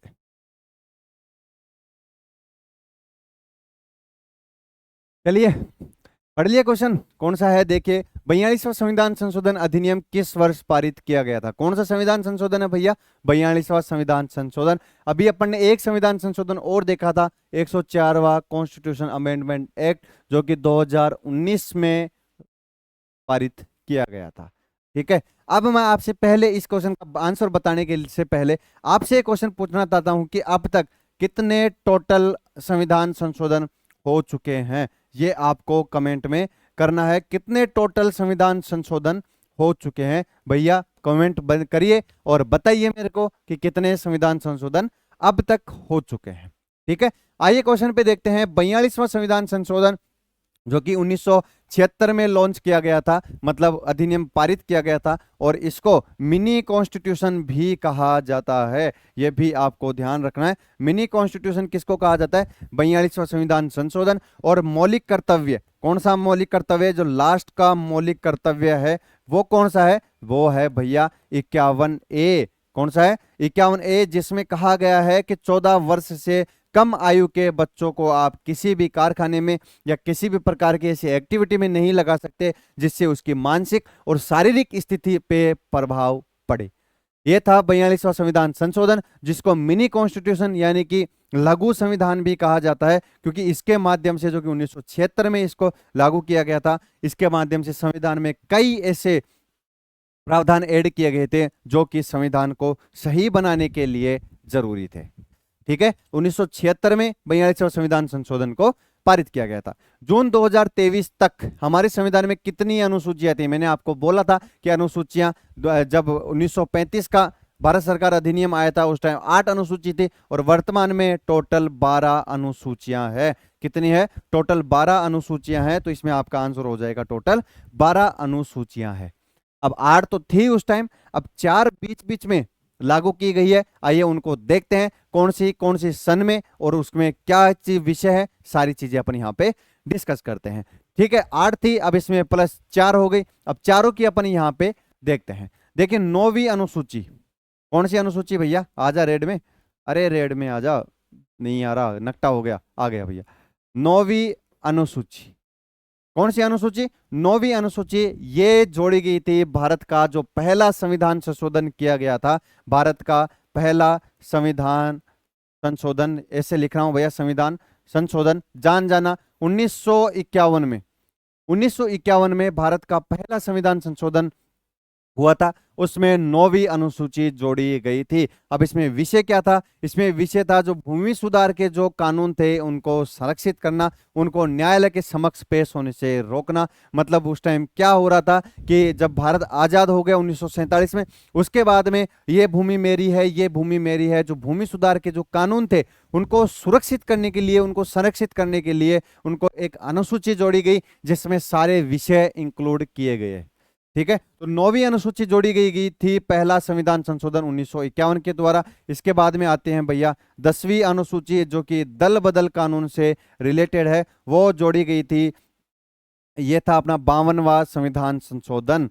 कौन सा? 52वां संविधान संशोधन था जो कि 1985 में इसको पारित किया गया था। कब किया गया था? 1985 में 52वां संविधान संशोधन उसको पारित किया गया था और ये दल बदल कानून से रिलेटेड है। दल बदल कानून। अब दल बदल कानून क्या होता है वो मैं आपको समझाता हूं बिल्कुल इजी तरीके से। कई बार अपन बोलते हैं कि मान लो 5 दोस्तों का कोई ग्रुप है, उसमें हमेशा 3 दोस्त एक साथ रहते हैं और 2 दोस्तों की हमेशा मजाक उड़ाया जाता है। ठीक है, अब मान लो ये 3 दोस्त और ये 2 दोस्त। ठीक है, अब ये 3 दोस्तों में से ऐसा ही होता रहता है दोस्तों में, ये 3 दोस्त हमेशा इन 2 दोस्तों का मजाक उड़ाते हैं, बिल्कुल उड़ाते हैं, ये बुरा भी नहीं मानते। अब क्या होता है, कभी मौका पड़ता है कि जो ये वाला दोस्त है, ये वाला दोस्त इधर मिल जाता है, तो ये 2 रह गए और ये 3 हो गए। कितने? ये तो 3 थे, उनमें ये 2 थे, समझे आपने? ये 2 थे और ये 3 थे, ये 3 इनका मजाक उड़ाते थे, हमेशा उड़ाते थे, बिल्कुल। अब क्या हुआ, एक दिन मौका पड़ा और मजाक, इन 2 का मजाक उड़ाना जरूरी हो गया, तो ये जो दोस्त है वो इधर मिल गया और इधर से हट गया। अब इस दल में 3 लोग हो गए जिनका हमेशा मजाक उड़ाया जाता था और इस दल में 2 लोग हो गए जो हमेशा मजाक उड़ाते थे। अब बहुमत किसका हुआ? इन 3 लोगों का, इन 3 दोस्तों का बहुमत हुआ और ये 3 दोस्त अब इन 2 दोस्तों का मजाक उड़ा रहे हैं। तो ये जो इंसान है ये दल बदलू है, ये जो इंसान है ये कौन, क्या है? ये दल बदलू है। तो अपन को ध्यान रखना है कि जो 52वां संविधान संशोधन 1985 हुआ था, कौन सी अनुसूची? 10वीं अनुसूची। 10वीं मतलब दल बदलू। तो ये जो दल बदलता है ये आदमी, इसी दल बदलने वाले आदमी पे ही ये 10वीं अनुसूची लागू होती है। इस तरीके से कोई नहीं समझाया होगा आज तक, ये बिल्कुल हैंड सिग्नल से समझाया गया, बिल्कुल एक प्रकार का शानदार तरीका है जो कि आपको दल बदल जो कानून है उसके बारे में बताता है, जो 10वीं अनुसूची से रिलेटेड और 52वां संविधान संशोधन 1985 में इसको पारित किया गया था। ये आपको ध्यान में रखना है। आगे देखते हैं, अब आते हैं 11वीं अनुसूची जो कि ग्राम पंचायतों से रिलेटेड है और ये 72वां संविधान संशोधन, ध्यान रखना है, 72वां संविधान संशोधन 1992 में जोड़ा गया था। और इसमें टोटल कितने विषय हैं? इसमें टोटल 29 विषय हैं।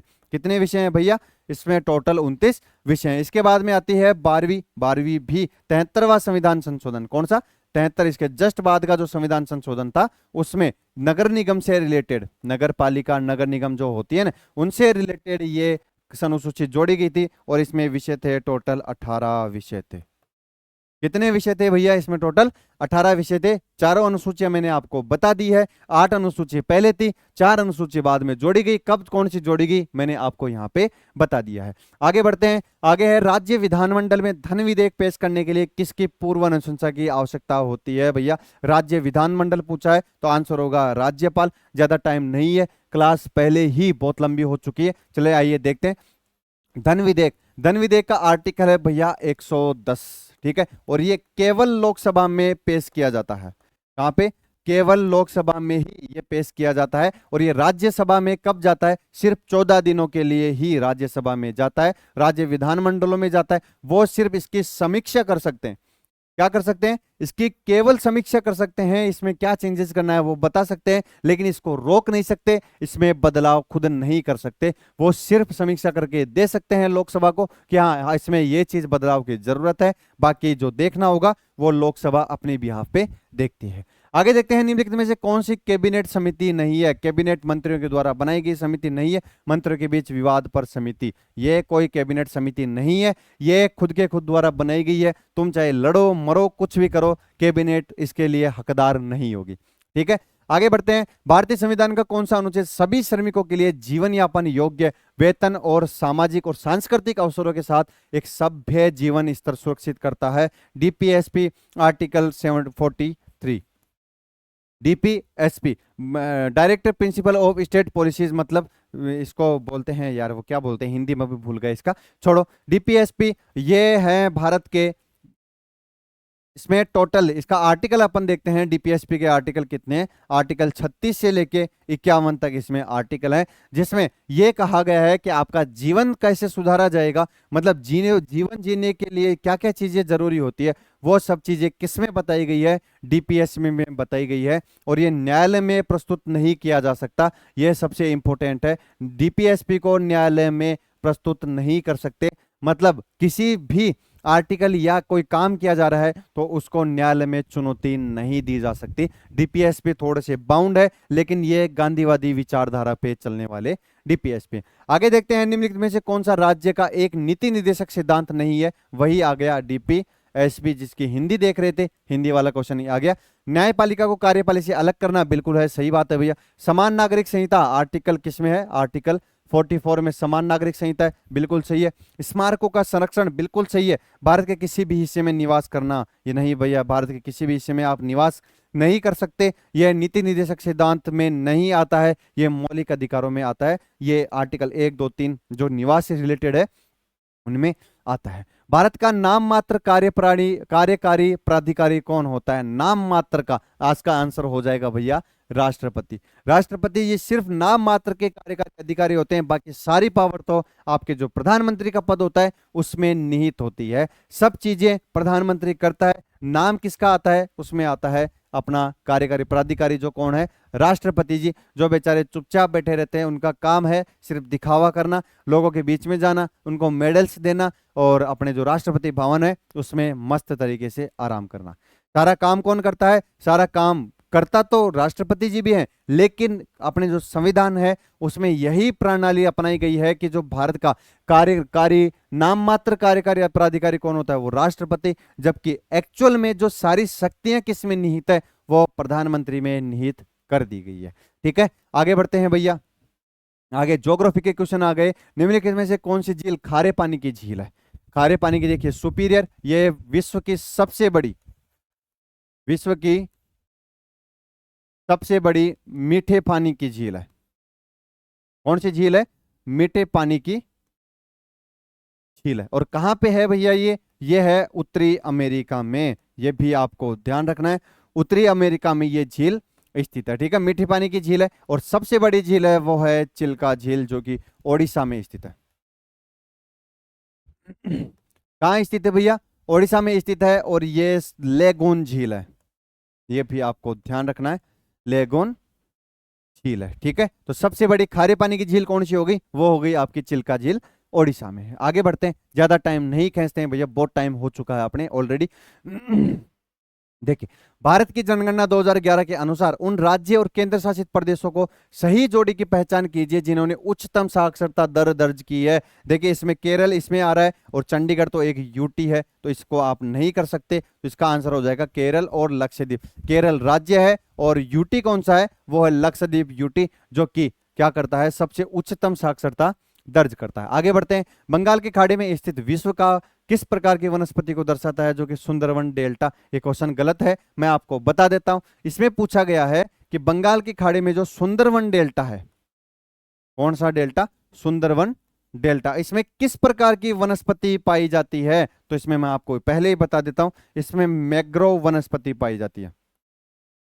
कौन सी वनस्पति पाई जाती है इसमें, मैग्रोव वनस्पति पाई जाती है। अब थोड़ा सा सुंदरवन डेल्टा को उधेड़ देते हैं। देखिए, 3 नदी कौन कौन सी, गंगा, ब्रह्मपुत्र, कौन कौन सी, गंगा, ब्रह्मपुत्र और मेघना। गंगा, ब्रह्मपुत्र और मेघना, ये 3 नदियां हैं जो विश्व का सबसे बड़ा डेल्टा बनाती है। विश्व का सबसे बड़ा डेल्टा जो कि है सुंदरवन डेल्टा, जो कहाँ स्थित है, ये भारत और बांग्लादेश में स्थित है। 2 देशों को ये कवर करती है, भारत और बांग्लादेश। ठीक है, भारत का स्टेट कौन सा है, पश्चिम बंगाल। कौन सा, पश्चिम बंगाल, जो कि बंगाल टाइगर्स के लिए, बंगाल टाइगर्स के लिए ये प्रसिद्ध है। भारत का कौन सा स्टेट है, पश्चिम बंगाल, जो कि भारत और बांग्लादेश के बीच में सुंदरवन डेल्टा को डिवाइड किया गया है। 3 नदी आपको ध्यान रखनी है, गंगा, ब्रह्मपुत्र और मेघना। 3 नदियों के द्वारा विश्व का सबसे बड़ा डेल्टा बनाया जाता है। और इसमें वनस्पति कौन सी है भैया, इसमें मैग्रोव वनस्पति पाई जाती है, तो इसका आंसर हो जाएगा मैग्रोव वनस्पति। ठीक है, आगे बढ़ते हैं, आगे देखते हैं। अरब सागर में मुंबई उच्च क्षेत्र, मुंबई हाई, आपने सुना होगा मुंबई हाई। पूछा जाता है कई बार कि मुंबई हाई किसके लिए प्रसिद्ध है, कौन सा खनन क्षेत्र है, तो ये है भैया खनिज तेल के लिए। इंपॉर्टेंट है मुंबई हाई, कई बार क्वेश्चन पूछा गया है और बहुत पुराना क्वेश्चन है, बहुत ही पुराना प्रश्न है और कई बार एग्जाम में घूम फिर के आता रहता है, तो ध्यान रखना है। अरब सागर में मुंबई हाई जो क्षेत्र है वो कौन सा खनन क्षेत्र के लिए प्रसिद्ध है, तो यह है खनिज तेल के लिए ये प्रसिद्ध है। आगे बढ़ते हैं। गोवा और नोआ मुंडी खदानी भारत के किस राज्य में स्थित है। देखिए, खान, खदान और क्षेत्र कौन से अयस्क के लिए ये जरूरी है, ये सारी चीजें पूछी जाती है। आइए देखते हैं। गोवा और नोआ मुंडी, देखिए हरियाणा में नहीं है भैया, राजस्थान में नहीं है, असम में नहीं है, ये है झारखंड में। झारखंड की राजधानी क्या है भैया, झारखंड की राजधानी है रांची। और झारखंड सन 2000 में किससे अलग हो गए, बिहार से अलग होके इसका नया अस्तित्व में आया था, ये भी आपको ध्यान रखना है। और अब आइए वापस, गोवा और नोआ मुंडी जो खदानें हैं वो किसके लिए प्रसिद्ध है, ये ज्यादा इंपॉर्टेंट है भैया, ये लौह अयस्क के लिए। किसके लिए, लौह अयस्क के लिए ये प्रसिद्ध है। नोआ और गोवा और नोआ मुंडी, जो कि भारत के झारखंड में स्थित है, जिसकी राजधानी रांची है। और झारखंड सन 2000 में बिहार से टूट के एक नया स्टेट इसको बनाया गया था। कैसा लग रहा है, कैसा फील हो रहा है मेरे लाडलो, बता दो कमेंट में कमेंट करके। क्या आप वीडियो को पूरा देख रहे हो, क्या आपने कॉस्मो एकेडमी को फॉलो किया है। वो पहले वो एक टीचर थे, महाकाल की कृपा से दबा के लाइक एंड शेयर ठोक दीजिए, वैसे ही आप कॉस्मो एकेडमी पे दबा के लाइक एंड शेयर ठोक दीजिए, ताकि ये जो परिवार है ये बड़ा हो सके। और जितना परिवार बड़ा होगा उतना ही आपको बेनिफिट होने वाला है। ठीक है, आइए बढ़ते हैं अपने अगले क्वेश्चन पे। दबा के लाइक आपने ठोक दिया होगा। गोविंद सागर जो कि भाखड़ा नांगल परियोजना किस राज्य में स्थित है, ये एक झील है।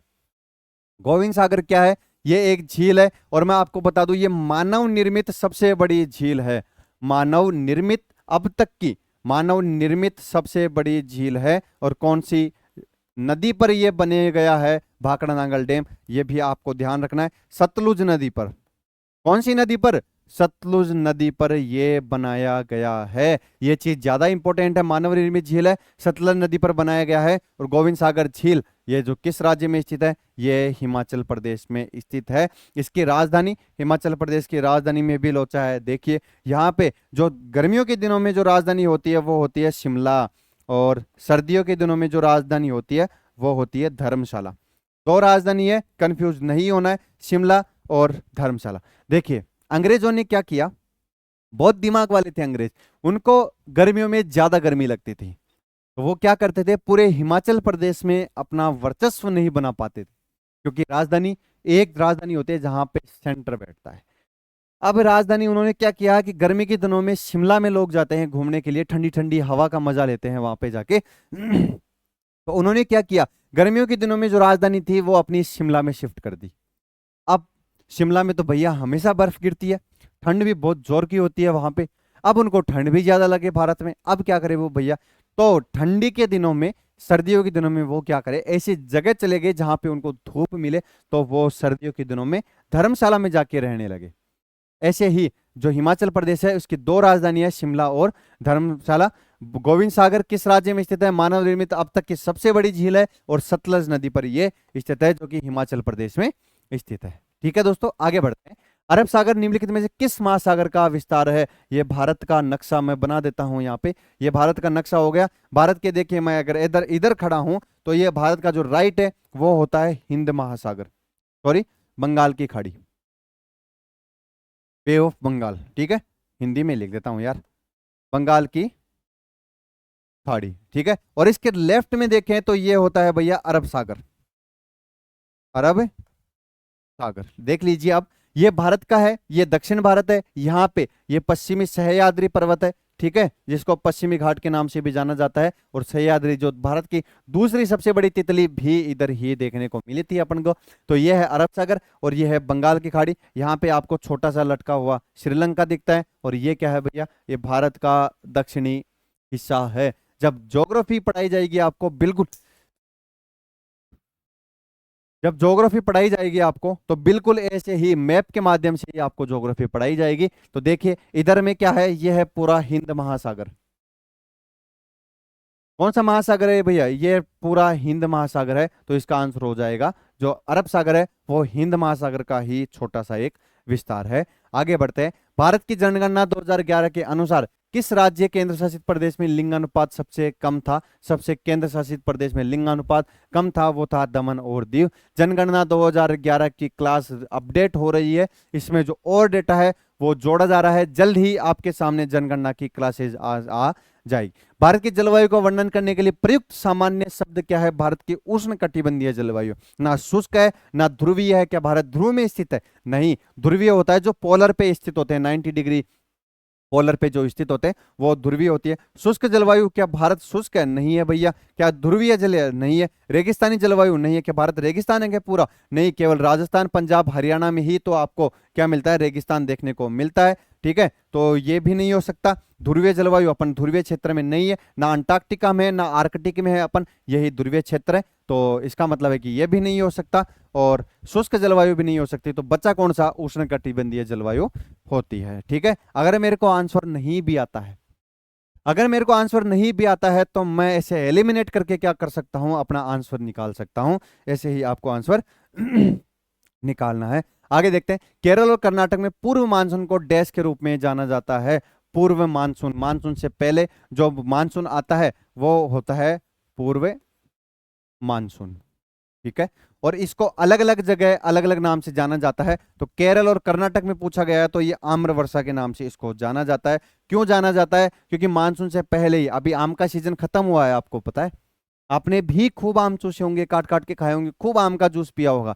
और जैसे ही बारिश आई और आम का जूस खत्म हुआ कि नहीं हुआ, बिल्कुल हुआ है। इसीलिए कहा जाता है कि जो पूर्व मानसून होता है वो केरल और कर्नाटक में आम्र वर्षा के नाम से जाना जाता है। क्यों जाना जाता है, क्योंकि केरल और कर्नाटक में आम की जो पैदावार है वो सबसे ज्यादा होती है और पूर्व मानसून में जो हल्की फुल्की बारिश आती है उसके माध्यम से ही जो आम की पैदावार है वो सबसे ज्यादा बढ़ती है। ठीक है, इसलिए केरल और कर्नाटक में आम्र वर्षा का नाम से जाना जाता है। अब अपने 3 सब्जेक्ट कंप्लीट कर लिए, हिस्ट्री, पॉलिटी और ज्योग्राफी के टोटल 30 क्वेश्चन, और इनके साथ में लाग लपेट करके कम से कम आपके 100 क्वेश्चन मैंने आपको पढ़ा दिए हैं। अब अपने 10 क्वेश्चन अपने सामने आए हैं, वो है बायोलॉजी के, जो कि साइंस का एक पार्ट है। थोड़ी बहुत टूटी फूटी साइंस आती है, उसके माध्यम से हम आपको साइंस भी करवाएंगे। आइए पहला क्वेश्चन अपन देखते हैं। परमाणु झिल्ली के साथ सुव्यवस्थित केंद्रक वाली कोशिका को डैश के रूप में नामित किया गया है। ज्यादा डिटेल्स में नहीं दे पाऊंगा, इसमें पहले से मैं आपको बता रहा हूं, सिर्फ क्वेश्चन और आंसर, जितनी साइंस मेरे को आती है उसकी ही मैं डिटेल आपको दे पाऊंगा। ये प्रैक्टिस सेशन है और प्रैक्टिस सेशन का मतलब यही होता है कि आपको क्वेश्चन दिखने चाहिए, आंसर आप करोगे। ठीक है, पहला क्वेश्चन आपने पढ़ लिया है तो इसका आंसर हो जाएगा भैया यूकेरियोटिक कोशिकाएं। दो कोशिका होती है, प्रोकैरियोटिक और यूकेरियोटिक। ठीक है, आगे बढ़ते हैं। आगे है कवक निम्नलिखित में से किस वस्तु पर उग सकता है? फंजाई। क्या? फंजाई।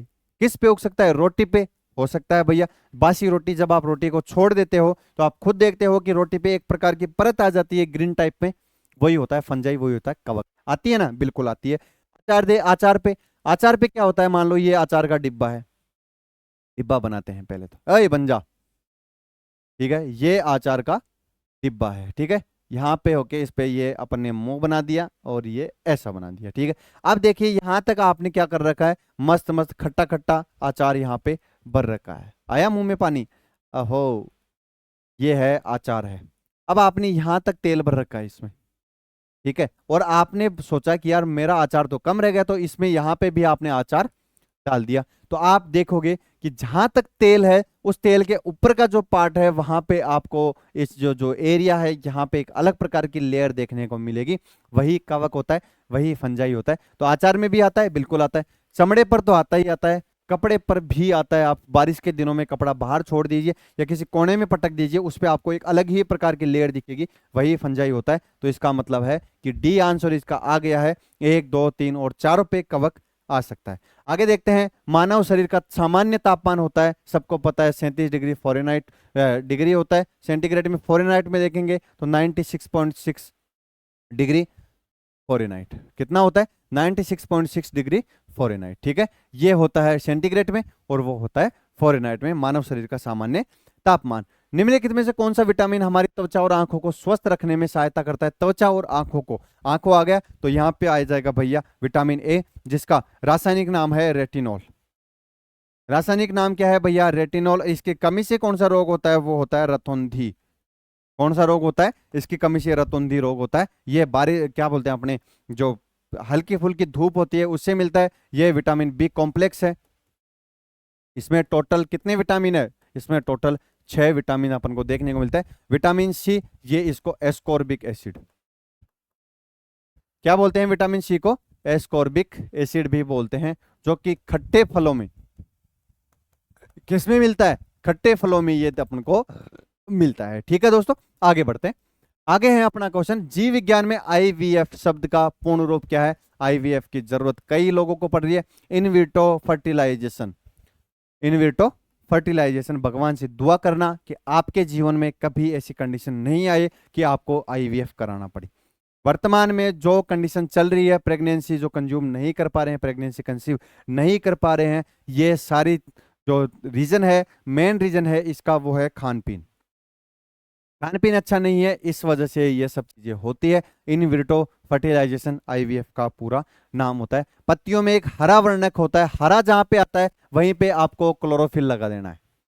जहां पे हरा नंबर पत्तियों में या पौधों में, वहां पे आपको क्लोरोफिल लगा देना, क्योंकि जो हरा वर्णक होता है वो क्लोरोफिल ही होता है। पत्तियों का जो हरा रूप रंग होता है वो क्लोरोफिल के कारण ही होता है। ठीक है, आगे बढ़ते हैं। जैसे कहते हैं ये सूर्य के प्रकाश के आकार को संग्रहण करने में पत्तियों की सहायता करता है, बिल्कुल क्लोरोफिल हो गया, मैंने आपको बता दिया। निम्न में से कौन सा सबसे बड़ा स्रोत है? किसका? कौन? सावासिका का सबसे बड़ा स्रोत है, तो सावासिका का ये हो जाएगा। ये क्वेश्चन ही गलत है, पता नहीं क्या डाल रखा है इसमें। कोशिका के किस घटक में कोशिका का आनुवांशिक पदार्थ, मतलब डीऑक्सीराइबो न्यूक्लिक अम्ल, डीएनए का फुल फॉर्म क्या होती है भैया? डीऑक्सीराइबो न्यूक्लिक अम्ल होती है, जो एक सेल के केंद्रक में पाया जाता है। मान लो ये एक पूरी तरीके से सेल है और यहाँ पे इसका केंद्रक है, केंद्रक के बीच में ही डीएनए पाया जाता है, जिसके माध्यम से आपका डिसाइड होता है कि आप किसके पुत्र हो, आप किसका अंश हो। किसके माध्यम से? डीएनए के माध्यम से ही पता लगाया जाता है कि आप किसके अंश हो। ठीक है, आगे बढ़ते हैं। कौन सा पादप उत्तक मृदा से जल और खनिज पोषकों को तनों और पत्तियों तक पहुंचाने के लिए उत्तरदायी होता है? तो ये होता है भैया जाइलम। जाइलम जाता रहता है। मान लो ये पेड़ है, ठीक है, यहाँ पे इसकी ये जड़ें निकली हुई है और ये मृदा है, यहाँ पे नीचे पूरी मृदा है। ठीक है, तो यहाँ से ये क्या करता है, इसके जो पौष्टिक तत्व हैं उनको पत्तियों तक और ऊपर ऊपर कौन पहुंचाता है? तो ये पहुंचाता है जाइलम। कौन पहुंचाता है भैया? ये पहुंचाता है जाइलम, जो कि नीचे से ऊपर जाता रहता है। सर्वप्रथम कोशिका की खोज 1665 ईस्वी में रॉबर्ट हुक ने की थी, सबको पता है। किसने की थी भैया? रॉबर्ट हुक ने। इतनी सी साइंस तो आती है यार मेरे को भी है। ठीक है। रॉबर्ट हुक ने क्या किया था, सर्वप्रथम कोशिका की खोज करी थी। और ये अपने क्वेश्चंस खत्म हो चुके हैं। देखिए मैंने बड़ा बड़ा यहाँ पे थैंक्स भी लिखा है आपको। तो ये था अपना आज का प्रैक्टिस सेशन 2, जो कि आपके एमटीएस के लिए रामबाण साबित होने वाला है। जो चीजें मैंने आपको पढ़ाई है, जो चीजें आपने देखी है, सब चीजें आपके नोटबुक में नोट होनी चाहिए। इसी के माध्यम से आपका सक्सेस का रास्ता खुलेगा। वरना मजे करते रहिए, पबजी खेलते रहिए, कोई मतलब नहीं है। आज के लिए इतना ही रखते हैं, आगे की क्लास की तैयारी करते हैं। ठीक है दोस्तों, राम राम।